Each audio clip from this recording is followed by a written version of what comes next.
জীবনে অনেক অপরাধ করছি, পাপের গাট্টি মাথায় নিয়ে মসজিদে আসছি। ওই একা একা দোয়াটা আল্লাহর কাছে এত প্রিয় হয়, আপনার নিজের অজান্তেই দেখবেন চোখের গোড়ায় পানি চলে আসছে। ওই সময় দেখবেন মায়ের কথা মনে পড়বে, বাবার কথা মনে পড়বে। মানুষ যখন একা থাকে কোনো টেনশন নিয়ে, তখন ফার্স্টে মায়ের কথা মনে পড়ে। কারণ মানুষের ন্যাচারালি রক্তের টান থাকে মায়ের সাথে। মানুষ যখন বিপদে পড়ে দোয়া চাওয়ার জন্য সাধারণত সন্তান মায়ের কাছে যায়। যার মা জীবিত আছে তার দোয়ার দরওয়াজা একটা খোলা আছে, যার আব্বা বেঁচে আছে তার দোয়ার দরওয়াজা দুইটা খোলা আছে, যার আব্বা আম্মা নাই তার দুইটা দোয়ার দরওয়াজা বন্ধ হয়ে আছে। রাসূল বলেছেন, পৃথিবীর মানুষ শোনে নাও, তোমাদের মা বাবার পায়ের নিচে জান্নাতটা আল্লাহ বিছায়া দিছে। মা বাবার পায়ের নিচে জান্নাত আল্লাহ বিছায়া রাখছে। প্রিয় ভাইয়েরা আমার, মা বাবার জন্য কি দোয়া করবেন সেটাও আল্লাহ শিখায়া দিছে। রব্বির হামহুমা কামা রব্বায়ানি সগীরা। বলেন এখানেও রব আছে না নাই? তাহলে আপনি প্রতিদিন যদি শত শতবার রব আপনার মুখ থেকে বের হয়, হঠাৎ যেদিন মারা যাবেন, কবরে যখন লাশ রাখবে, ফিরিস্তা যখন বলবে মান রব্বুকা, তোমার রবকে বলো, অটোমেটিকলি প্র্যাকটিস আর চর্চার কারণে মুখ থেকে বের হবে রব্বি আল্লাহ, আমার রব একজন, তিনি হলেন কে? আল্লাহর কাছে সবচেয়ে তিনটা আমল প্রিয়। আইয়ুল আমালি আহাব্বু ইলাল্লাহ। এক নম্বরে আসসালাতু আলা ওয়াক্তিহা। কেউ যদি প্রতিদিন টাইম টু টাইম সালাত আদায় করে, আল্লাহর কাছে এটা সবচেয়ে প্রিয়। সুবহানাল্লাহ বলে। কোন এক যুদ্ধের ময়দানে রাসূলুল্লাহ সাল্লাল্লাহু আলাইহি ওয়াসাল্লাম সাহাবীদেরকে নিয়ে যুদ্ধের ময়দানে চলে গেলেন। তো যাওয়ার পরে পাহাড়ি অঞ্চলে রাসূলুল্লাহ তাঁবু গাড়লেন। সেই তাঁবুর ভিতরে সাহাবীদেরকে ঘুম পাড়ানোর জন্য অনুমতি দিলেন, সবাই ঘুমিয়ে যাও, সকালবেলা যুদ্ধ হবে, রাত্রিবেলা ঘুমাও।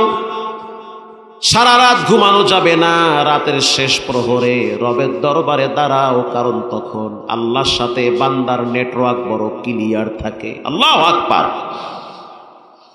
সাহাবায়ে কেরাম ঘুমিয়ে গেল। দুইজন সাহাবীকে পাহারাদারের দায়িত্ব দিল।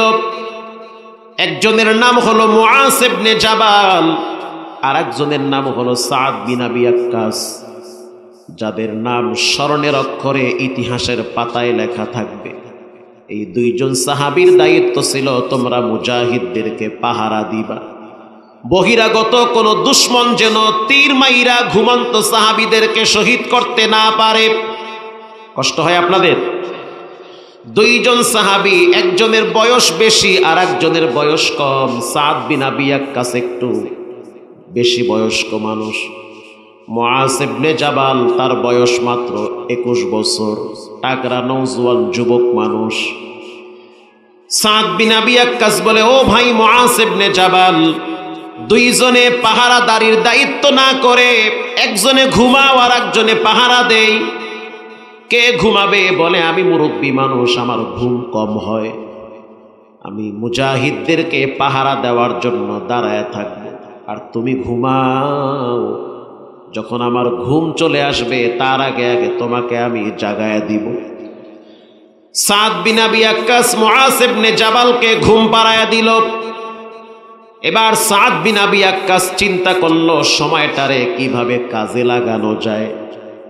তখন তো আর মোবাইল ছিল না এই যুগের মতো যে সময় পাইলি মোবাইলে খোঁচা মারবে। সাদ বিন আবি ওয়াক্কাস চিন্তা করে সিদ্ধান্ত নিল, এই সময়টাতে সবচেয়ে নামাজে দাঁড়ায় থাকলেই বেশি সময় ভালো কাটবে। এবার সাদ বিন আবি ওয়াক্কাস বড় একটা পাথরের উপরে দাঁড়ায় গেল। দাঁড়ায়া সূরা মুলক তেলাওয়াত শুরু করলো। তাবারাকাল্লাযী বিয়াদিহিল মুলক ওয়া হুয়া আলা কুল্লি শাইইন কাদির الذي خلق الموت والحياة ليبلوكم أيكم أحسن عملا ওয়া হুয়াল আজিজুল গফুর।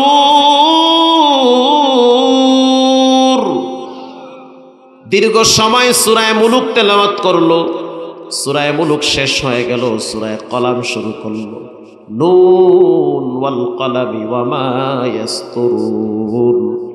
এই যুগের বাচ্চারা আইসক্রিম খাইতে যেই পরিমাণ মজা পায়, ওই যুগের সাহাবীরা নামাজে দাঁড়ায় থাইকা আল্লাহর কোরআনের তেলাওয়াত করতে তার চেয়ে বেশি মজা পাইতো। সূরা কলাম শেষ হয়ে গেল। ওয়াল কলামি ওয়া মা ইয়াসতুরুন মা আনতা বিনি'মাতি রাব্বিকা বিমাজনুন। সূরা কলাম শেষ হয়ে গেল, সূরা হাক্কা শুরু করলো। আল হাক্কাতু মাল হাক্কাহ ওয়া মা আদরাকা মাল হাক্কাহ। কি মজার পড়া! পৃথিবীর ভিতরে সবচেয়ে মজার আওয়াজ হলো কোরআনের আওয়াজ। এটার ভিতরে বিন্দু থেকে বিন্দু পরিমাণ কোনো বিরক্তি ভাব আসে না। যখন তিনি সূরা হাক্কা তেলাওয়াত করলো, শেষ দিকে চলে আসছে।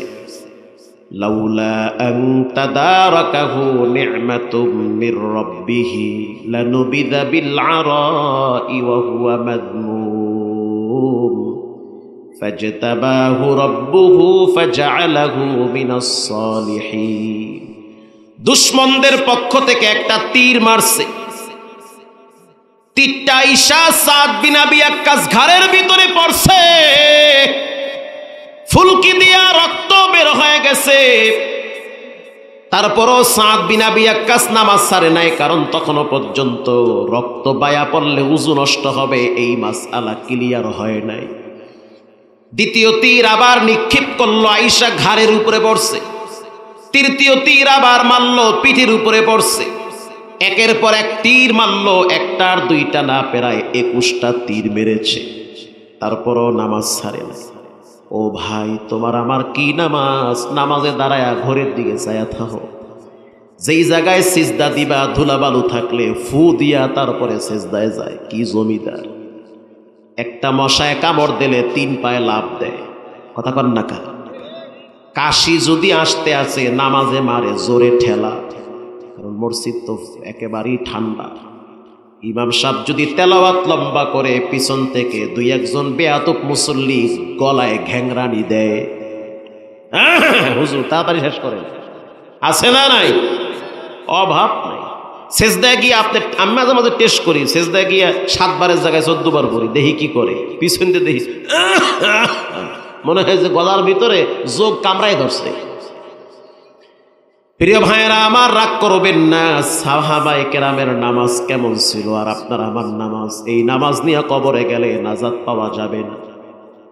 যখন তীর মারলো, মারতে মারতে দেহটা ঝাঁঝরা করেছে, রক্ত বেয়ে পড়েছে। সাদ বিন আবি ওয়াক্কাস এরপরে নামাজ শেষ করলো। নামাজ শেষ করার আগে আগে তার রক্ত পাথর বায়া বায়া মুআজ ইবনে জাবালের কানে স্পর্শ করেছে। আল্লাহু আকবার! মুআজ ইবনে জাবাল তো ঘুমান্ত। যখন তার কানের গোড়ায় পানি লাগছে, টের পাইছে যে কানের গোড়ায় বুঝি পানি লাগছে। হাত দিয়া দেখতে আছে, পানি না, রক্ত। এটা কিসের রক্ত? তাকায় দেখতে আছে সাদ বিন আবি ওয়াক্কাস নামাজে দাঁড়ায় রইছে। বেঈমানরা তীর মারছে, আঘাতের কারণে তার শরীর থেকে রক্ত বায়া পড়েছে। আল্লাহু আকবার! নামাজ শেষ করার পরে প্রশ্ন করলো, নামাজ আরো আগে কেন ছাড়লেন না? সাদ বিন আবি ওয়াক্কাস বলতে আছে, আসসালাতু মি'রাজুল মুমিনিন। নামাজ হলো মুমিনদের মেরাজ। আসসালাতু মিফতাহুল জান্নাহ। নামাজ হলো জান্নাতের চাবি। আউয়ালু মা ইউহাসাবু বিহিল আবদু ইয়াউমাল কিয়ামাতিস সালাহ। কিয়ামতের দিন সর্বপ্রথম নামাজের হিসাব একজন নিবেন, তিনি হলেন কে? যুবক ভাইয়েরা আমার, আজকের এই বয়ান থেকে যদি একটা মানুষ নামাজিওয়ালা হয়, পুরা মাহফিল সার্থক হয়ে যাবে। নামাজ জীবনে ছাড়বেন না। কে মরল কে বাঁচলো দেখার টাইম পরে, আমার নামাজ সবার আগে। আমি এমন পাগল হই নাই গাধার মতো খাটবো, নামাজ বাদ দিয়া ছেলেবের মুখে হাসি ফুটাবো, এমন পাগল আমি হই নাই। রিক্সাওয়ালা রিক্সা চালায়, টাইম মতো নামাজ পড়ে না, কিন্তু টাইম মতো বিড়ি খায়। কথা কন না কা? অটোওয়ালা মসজিদের সামনে বৈশা বৈশা বিড়ি টানে, নামাজ পড়ে না, কপাল খারাপ। ও দুনিয়ায় কষ্ট করবে, মরার পরও ফিরে খাইবে। দুনিয়ায় খাটতে খাটতে মাজা বেকা হবে, শান্তি নাই। মরার পরে তো ফেরেশতারা দুর্মুসলে হারাইছে। দুনিয়াও শান্তি নেই, মরার পরেও শান্তি নেই। নামাজ বাদ দিয়া পয়সা কামাইছো, এই পয়সা তো কবরে গেলে ফিরে দিবে। ঠিক না বেঠি? প্রিয় ভাইয়েরা আমার, অনেক চায়ের দোকানদারদেরকে দেখছি মাগরিবের টাইমে টিভির আওয়াজ বাড়াইয়া অনেকরে চা খাওয়ায়, টিভি দেখায়, বিড়ি টানায়, অথচ নামাজ পড়ে না।